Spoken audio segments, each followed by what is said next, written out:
Hi, I'm Dr. Neha Banasali. I'm a board-certified rheumatologist who's passionate about arthritis. Yes, there's so many different kinds of arthritis out there, and we're going to talk about how important it is to know why you have a certain kind of arthritis and how can you tell.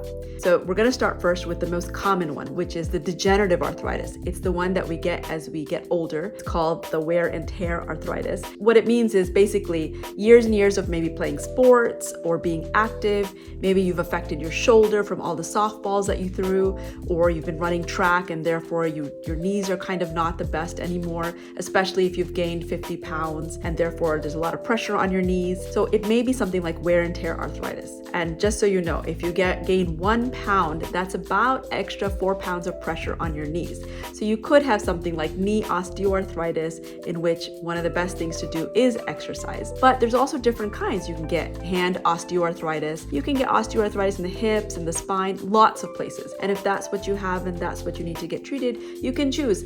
I can live with this discomfort, or you could say, I want to get treated. I want to go ahead with something. But it generally only affects those areas. That's where the difference is. Now we're going to talk about inflammatory arthritis. So inflammatory arthritis, something like rheumatoid arthritis, is very different. Some of the beginning symptoms are, it's usually a little slow, and over time you might start feeling more stiff in the mornings. Maybe you're getting up a little bit earlier than you used to just to get ready for work, and you're feeling very stiff. And then when you take a hot shower, you're suddenly feeling better. So you're like, I don't really need to have this treated because I feel pretty good after I take that hot shower. Sure, I wish I didn't get all that stiffness in the morning, but I can handle it. Then you start noticing little things like maybe there's a little bit of swelling somewhere, maybe your wrist, maybe your knuckles. These knuckles, they can all become like that. It's a symmetrical condition. Or maybe you're waking up at 3 a.m. in the middle of the night because you're so stiff. That can happen too. But what I want you to know about rheumatoid arthritis is that it's a systemic inflammation. And what that means is it's not just the joints.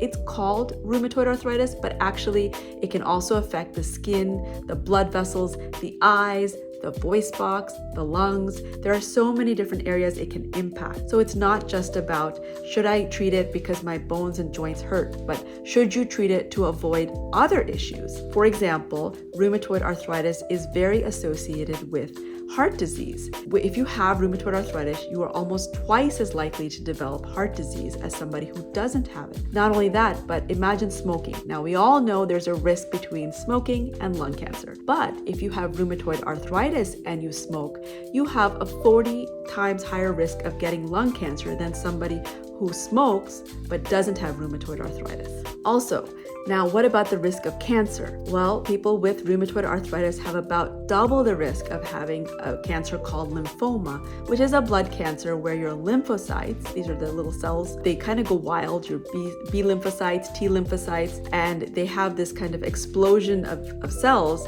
and they become cancerous, and it's called a lymphoma. And the increased activity of these lymphocytes make them much more likely to become cancerous.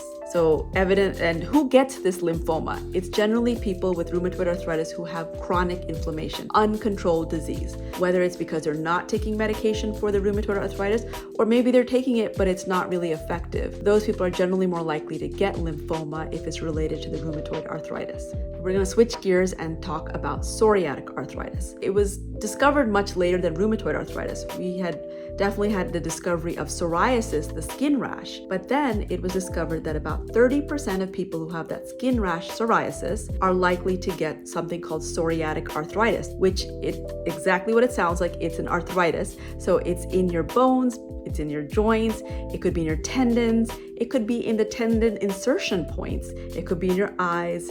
There's a lot of different places that it could affect. So it's not just about being an arthritis in your joints, it can affect systemically. And just like rheumatoid arthritis, you have a higher risk of heart disease and therefore stroke. So what else is associated with psoriatic arthritis?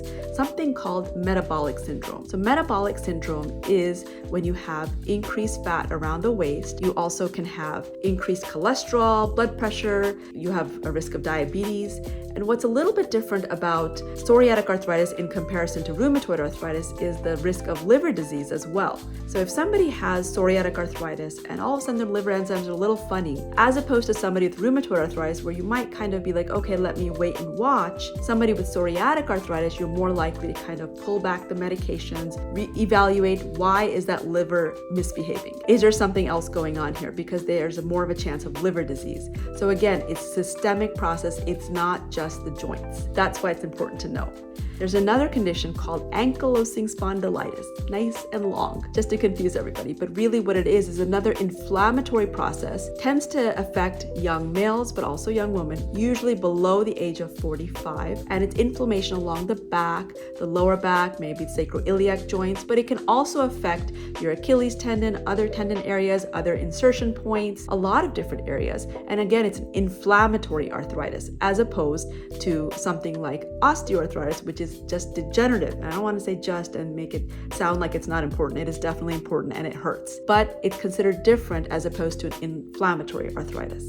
Now let's talk about gout. You may have heard about that and said, oh, my grandmother had gout. I think I have an uncle who has gout, but it is actually an inflammatory process. So what that means is that can actually destroy your bones. So just like in rheumatoid arthritis, you can get destruction of the joints, even holes in your bones, something we call erosions. You can get that in psoriatic arthritis as well, ankylosing spondylitis as well, but also gout, which people don't really think about. So you can actually get these destructive little lesions, and this is causing irreversible damage in those joints. You may have problems walking afterwards, moving, doing your own activities of daily living, all from gout. So it is important to treat it. Not only that, but it also increases your risk of heart disease and maybe even kidney disease. So it's not just, again, the joints. When you think about if you wanted to be treated for your arthritis, there's different risks. In some of them, there's maybe a less risk if you don't get treatment. And in some conditions, there's more of a risk if you don't get the appropriate treatment. So it's important to kind of identify what kind of arthritis you have.